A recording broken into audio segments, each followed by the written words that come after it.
Ending off the segment on a lighter local note. If you're on the hunt for a family-friendly activity this weekend, well, this might catch your eye.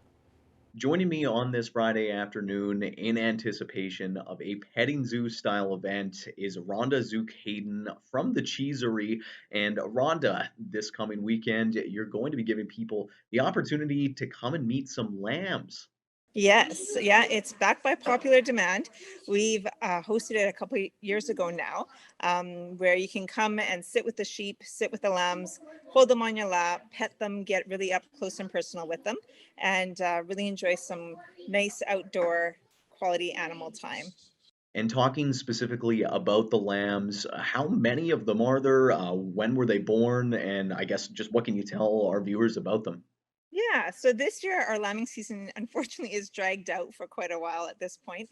The oldest ones are about almost 3 weeks now, and we've got 10 on the ground. And I'm anticipating that we'll have a few more born within these next couple of days because I did do some inducing here the last night or 2 nights ago now. So definitely some are overdue, and so we need to have more. Probably by the end of the season, I'm expecting to have around 30 lambs. So fingers crossed that we continue on quicker than taking too much time. And just in regard to the core details, I guess, surrounding the event, could I just get you to go over the cost of admission as well as some of the food options that you guys are going to be offering as well? Yeah, so it'll be a $2 per person entry, and it'll just be like a little kind of help yourself kind of scenario there. And we'll be selling all beef hot dogs and some drinks as well that you can grab to go. And not sure if we'll have a few other little treats there. And yeah, it'll just be signs there. So just go to the 3 silos and should be fairly self-explanatory after that. Sweet. To you, Rhonda, I'll say thank you again for doing this. And for anybody who's interested in maybe meeting some lambs, you can check them out at the Cheesery this Sunday from 12 to 3 p.m. Fingers crossed for some warm weather and checking out those lambs. Speaking of which, though, it's time now to check in with Shelby Clark for a look at the forecast.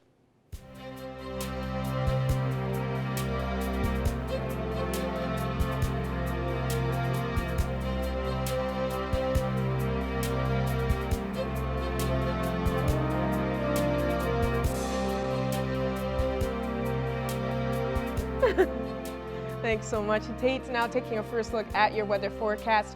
We have seen a gloomier day today, unfortunately, to start off our weekend. We even warmed up just slightly, but we didn't see too much sun. But we did see still a quite warm day to start it off. We didn't see much sun. We are sitting at 3 degrees right now in the border city, so we will be seeing some warmer temperatures for the rest of the weekend. So get ready for that because we are still seeing that spring season slowly moving in here. Now switching over to temperatures across the region for Alberta and Saskatchewan. On the Alberta side, we are seeing some nice warm temps, especially in Edmonton and Lac-La-Biche at those double-digit points.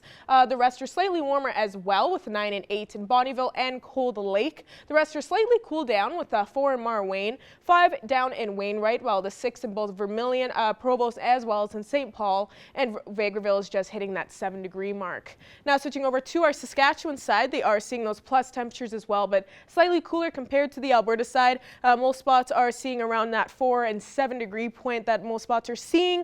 It is 5 degrees in St. Walburg, while it is 8 degrees in Pearson and down in Macklin. And for North Battleford overnight, they will be cooling down to -1 from that 4-degree point, so they won't be cooling down too much whatsoever from what they are sitting at. They will be seeing those cloudier conditions continue on throughout their evening and then throughout the night, and then they will be seeing a nice warm day, seeing those double digits for their Saturday with a mix of some sun and cloud.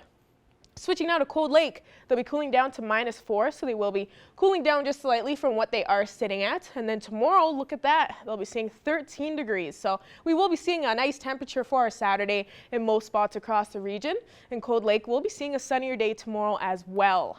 And for us in the border city, we'll be cooling down to -3, so we won't be seeing too bad of an evening low compared to what we are at right now. But tomorrow, we will be seeing that 13-degree mark as well, so get ready to see a beautiful weekend because it is coming up here.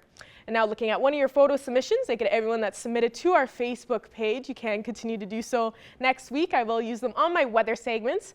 Thank you to Craig. Thanks so much, Craig. Always giving some nice photo submissions every now and then. Looks like this one's at Bud Miller, so I'm glad some people got out to enjoy that nice weather weather that we did have a few days this week. But that's all I got for now. We'll have more news coming up after the break.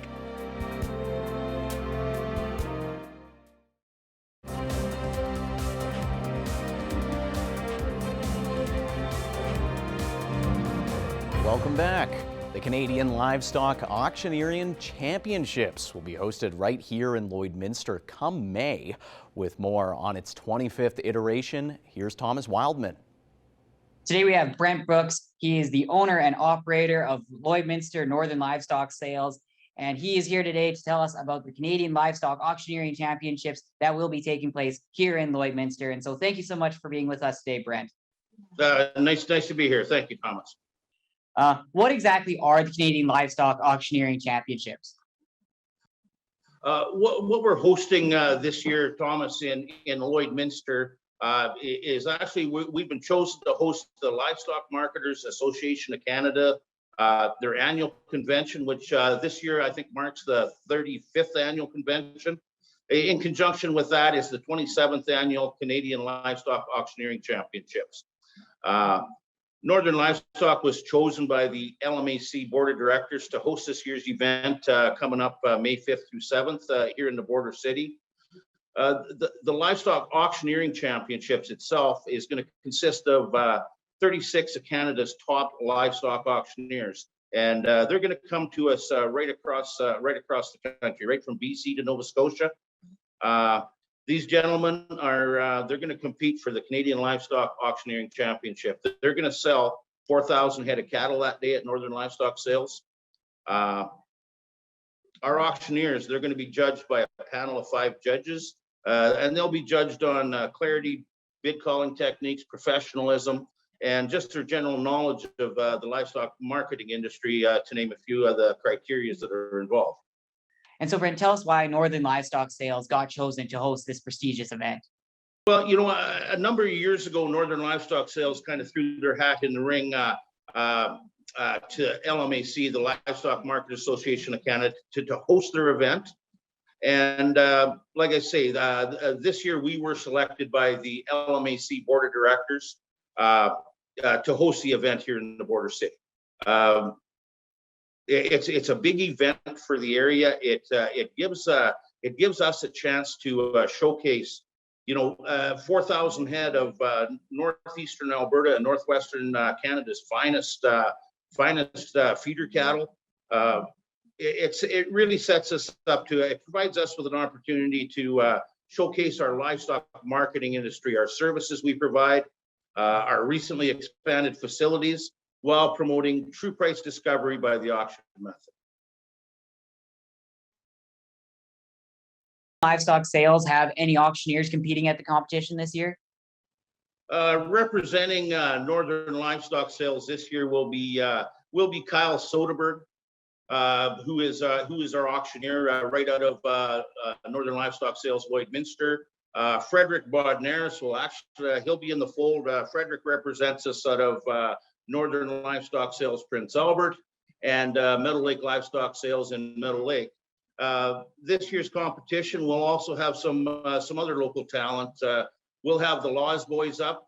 Jesse and Casey Laws will be competing out of Provost Livestock Exchange, and Eddie McCormick out of Clandonald. Eddie always had kind of in the running for some hardware. Eddie will be representing the Viking auction market this year. So we do have some local contenders that'll be in there. Will the common public be able to come down to the auction mart and come and see the cattle being sold and all the different auctioneers on the actual day of the event? The event is live. Like I say, we're gonna host a sale that day. 36 of the auctioneers will auction 4,000 head of cattle. The competition itself for viewing is open to the public. Yeah, please come on down. We'll have the tent set up on the east side of the building. We'll make sure everybody's comfortable. It's going to be a great event. Thank you so much for being with us today, Brent, and thank you for all the information. And we hope that the event is an absolute success. Thank you very much, Thomas. I'd just like to say, I mean, we're very proud to be able to host the event in Lloydminster. You know, we're going to bring in 240 people from across Canada to take in a worthwhile event. We're sure looking forward to it. Thanks, Thomas. Now we'll transition and take a look at some stock market prices.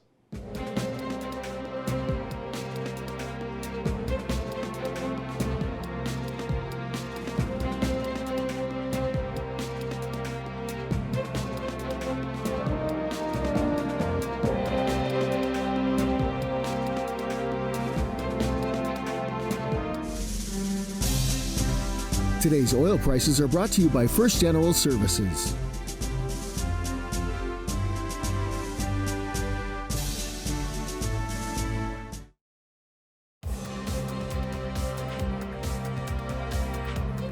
Set to open in 2025, discussion continues surrounding Lloydminster Place.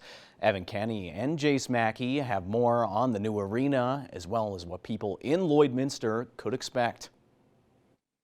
Plans for the border city's new arena, Lloydminster Place, continue to be ironed out. Jace Mackey joins me now. Jace, thanks for taking this time and hopping on.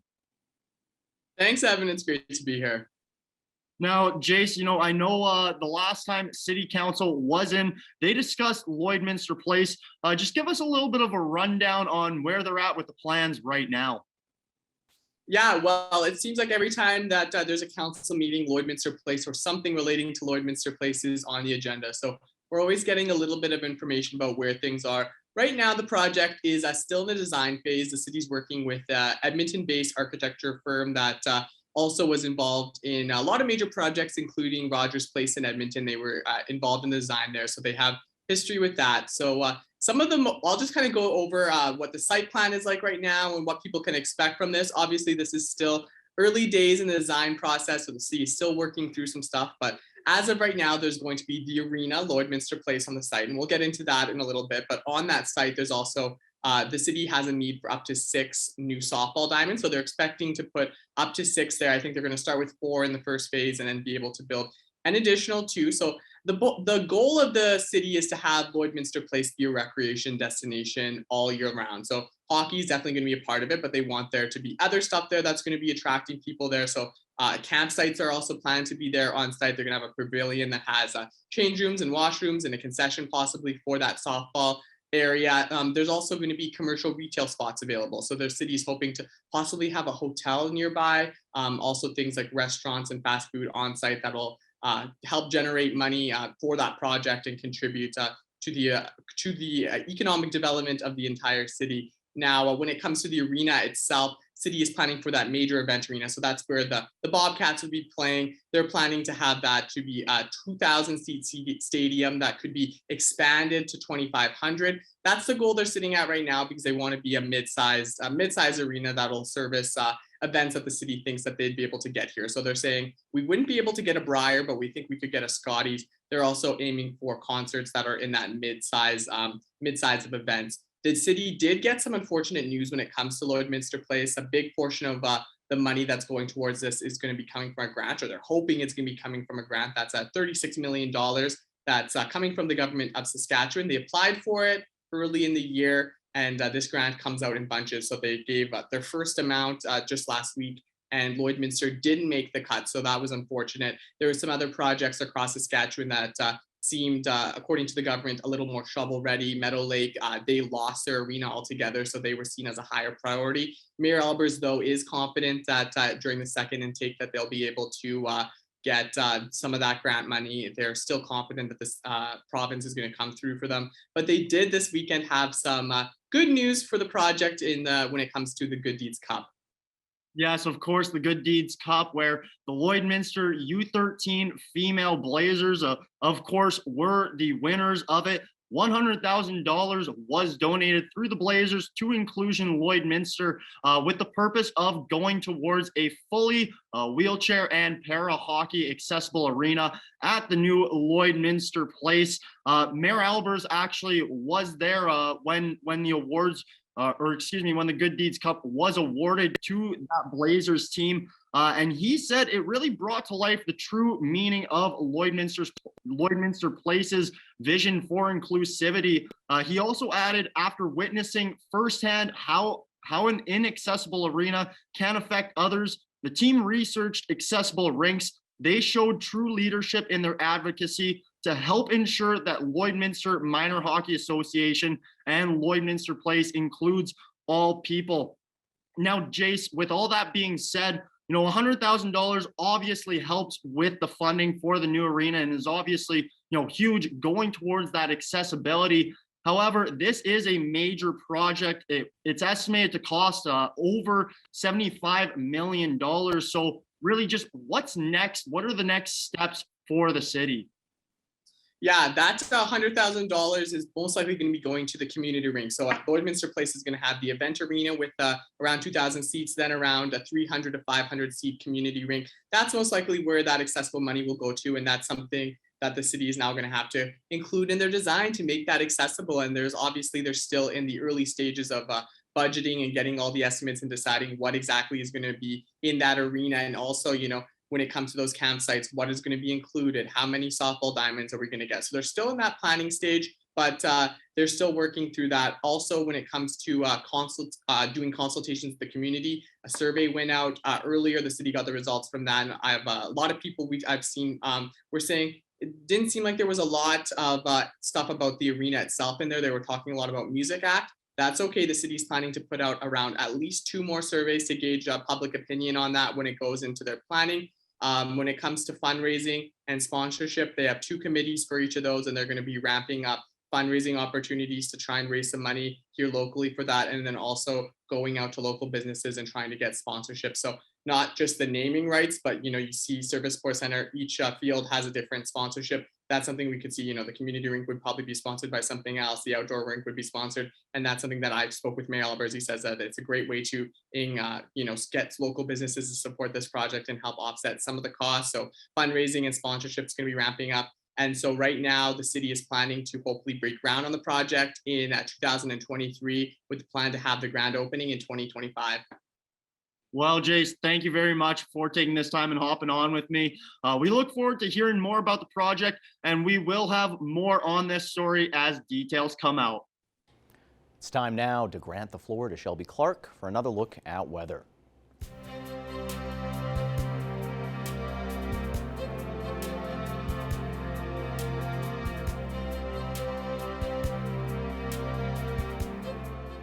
Thanks so much again, Tate. Now taking another look at your weather forecast. We'll be checking out the central zone of our provinces. And as you can see on the Alberta side, we are looking quite warm with a lot of double digits in the area.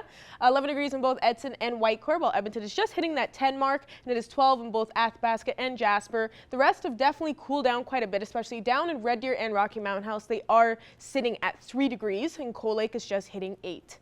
Now switching over to our Saskatchewan side, they are seeing those plus temperatures, but definitely are cooler compared to the Alberta side. Most spots are seeing around 3 and 4 degrees. But now as we go over to our northern region to check them out, they are seeing some nice temperatures with most spots seeing 9. So they almost have been reaching that double digit in most spots on the map. 8 degrees in South End, while Wollaston Lake is at 7, and it is 6 and 5 down in La Ronge and Flin Flon. Now switching over to this end here now, they are looking a lot warmer than what they have been seeing earlier on in the week for sure.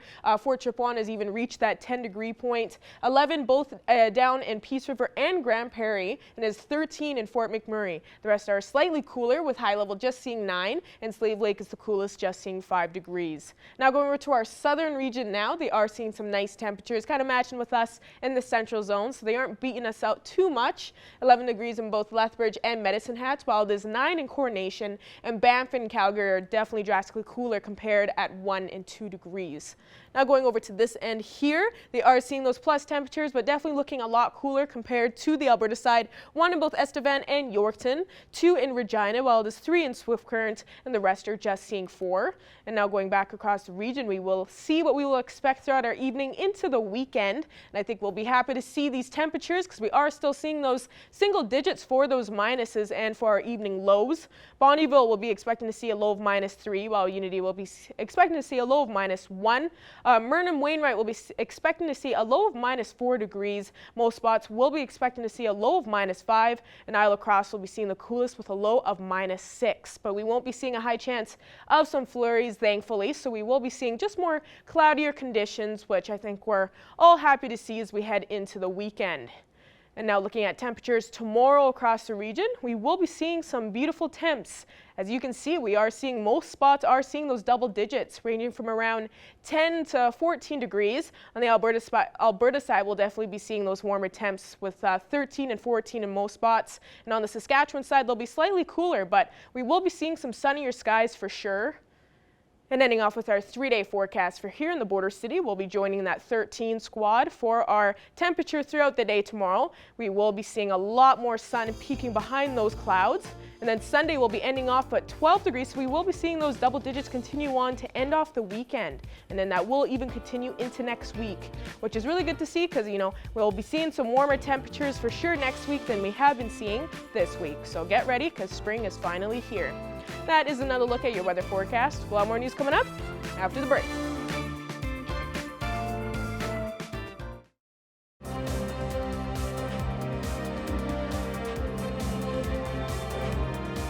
I'm joined here today with author Jennifer Ann Gordon. Now, your book, Pretty Ugly, was the winner of the 2022 Helicon Award for Best Horror Novel. But before we get into that, could you just give some background into the book? So first, I just want to say thank you for having me. And yes, Pretty Ugly is a contemporary dystopian novel with shades of modern Gothic and a little tiny bit of a love story thrown in there. It follows the characters of Nicole and Sam. Nicole is an Instagram influencer and Sam is a failed politician. And it focuses them as the world ends due to kind of this catastrophic global incident that causes people's faces to start to disintegrate and I don't want to say rot off their body because it's the news. I want to be nice, but yeah, it causes severe facial deformation. So it is about who people are when they can't hide behind the masks that they've always put on, like an Instagram influencer or a politician, two people who have been trying their entire lives to be something they're not. And when they can't be that, who are they? Yes, this sounds very interesting. And, you know, speaking of that award, just what was your reaction when you found out that this book won? Well, I was really excited, obviously. I didn't even know I was in the running. I didn't know anything about it. It just came across my plate. My publicist let me know. And I immediately had to first search what is the Helicon Society, because I was just like, I'd never heard of them, but they are a society that is deep into the appreciation of science fiction, fantasy, and horror and dark fiction. So I was very, very honored that people that I didn't know I was nominated, chose this book that meant so much to me. That's great to hear. And now your other book, Beautiful, Frightening, and Silent, won the 2020 Kindle Horror Book of the Year, among other awards. So what does it mean to you to see your work being recognized? You know, honestly, it means more than I could possibly say. As a writer, so much of what we do is just by ourselves in our little writing cave, wondering if what we're writing, A, makes sense, B, is it good, C, will people think I'm weird in a bad way? Especially when you write things like horror or dark fiction, you always just wonder, is this too much? Is it not enough? And yeah, to me, it just really resonated because, you know, writing horror, people think it's always about monsters and jump scares and things like that. But I tend to write more on the personal side. So I write about grief and trauma and how that can manifest itself through a haunting or a global disaster or something like that. So to have my horror novels, which are just really quiet stories about people having a hard time in the face of disaster, to have those stories resonate with people, it means a lot. Now, you are also the host of your own podcast. So if people are tuning in, what can they expect? Oh, wackiness, first of all. So the podcast is called Vox Vomitus, which is fake Latin for word vomit. So we talk to best-selling and trending authors of the day, and we talk about not just what went right but we really focus on what went wrong during the writing process. So people can really expect to hear a lot of fun and funny stories, sometimes embarrassing stories from our top authors of the day on how they got to where they are now. And do you think that just having a way to have this candid conversation with other authors allows people to maybe connect more to their favorite authors and favorite books? I think so. I know it's helped me because, yes, I'm an author, but I'm also a huge fan. I've been a reader since, I was 3. I've been lucky enough on Vox Vomitus to talk to my favorite authors. So to hear their stories and to hear that they go through what I go through and what even, upcoming authors go through, it's really, it makes you understand the writing community and why we're all so bonded, like this land of misfit toys together. And I think, our fans of the show really love to hear, the glimpse into the writer's cave, the process, the messiness, the amount of times we've talked to authors who say, and then I finished this book and I realized it was terrible and I threw it away and I started writing a different one. Yes, and if anyone is looking to buy any of your books or listen to the podcast, where should they go? The easiest place to find everything is my website, which is jenniferannegordon.com. And that's Anne with an E.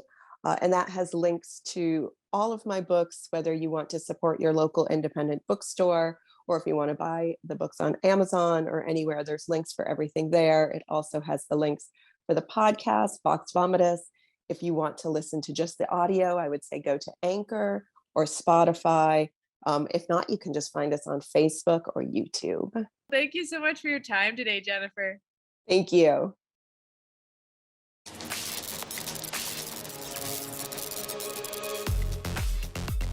The Martin Brown neighborhood is home to a colorful community gazebo. Have you and your family had the chance to solve all the different clues in the City of Lloydminster's Easter egg hunt?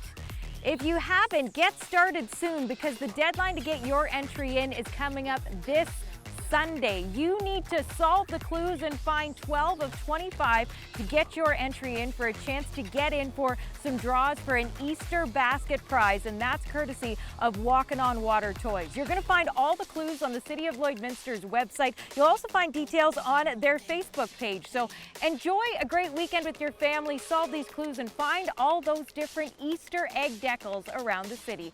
Do you see it yet, cameraman Jim? Do you see it?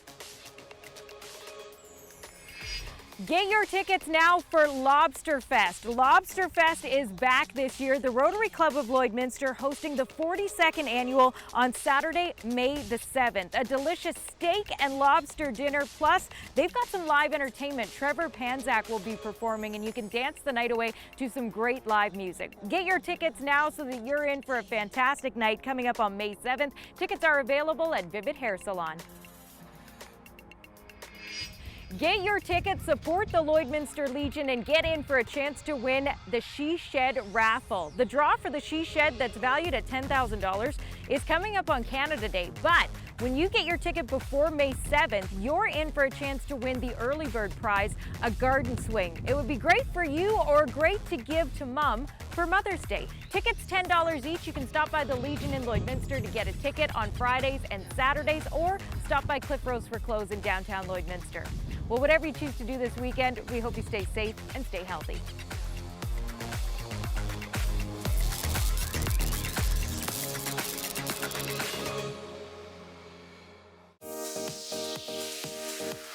What's Happening is brought to you by Northern Factory Workwear, Circle Drive East, Saskatoon, and Highway 17 South, Lloydminster.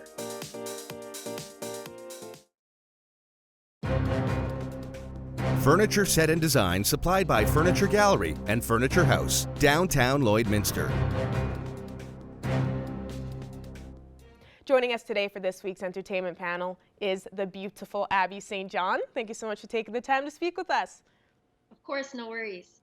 So what we got on the bracket for this week's entertainment panel, we got kind of a little slightly older news of when the trailer came out, but we haven't had a chance to talk about this yet, and the movie will be exclusively in theaters coming up here in May, so I think we should all talk about it. And it's one of our fave cartoons for sure. I always say that it kind of reminds me a little bit of like a Modern Family style kind of humor, but cartoon style in a way.